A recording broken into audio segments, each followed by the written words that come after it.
Well, you've seen Denver once. Just what did you learn from that series? Yeah, it was a fast-paced series, a lot of skill on the ice. Things happened pretty quick. Friday night was a lot of goals scored. Saturday night, probably not as much, but yeah, there's a lot of offense on both teams, a lot of playmaking, and again, it'll be another fast-paced series here this weekend. What's it like having back-to-back weekends facing two teams that you guys are battling to try to win the Penrose with? Well, it keeps you sharp, right? Iron sharpens iron, and I firmly believe that's playoff hockey. What you're seeing in St. Cloud and what you're going to see this weekend, that's what you're going to see, in the NCHC playoffs and the national tournament. So, a very good team. We're a very good team. They're coming into our barn, and it should be an exciting weekend for hockey.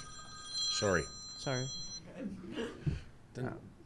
Well, this has become a pretty big rivalry over the last 20 years or so. The guys played for the national title in '05, and just feels like a lot of matchups since then. What was it like when you played? Was this It's a long time ago. Yeah.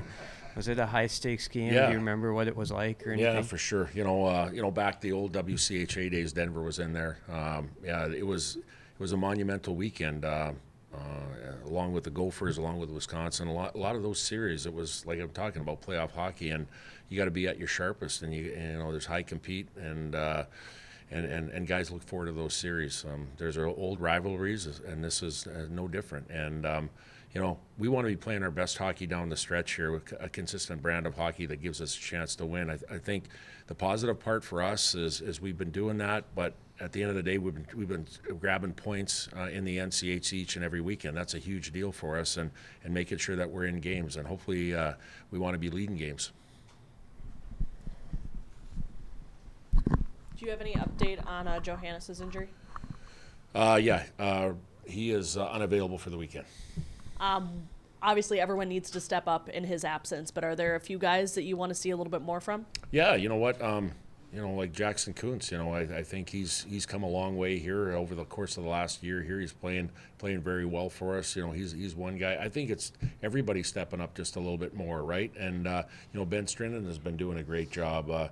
Some of our young guys that are in our lineup here too. Those guys stepping up and taking some added ice time. But I think the beauty of kind of this year is the depth of our team. We've talked about that a lot. And the other part is our culture as far as that next man up mentality. And I know a lot of other programs are going through the same thing, whether it's illness or injuries as well. So it's that time of year. Are we going to miss Hunter Johannes? Absolutely. But I feel, we have a lot of really good players in our lineup here that are going to step up.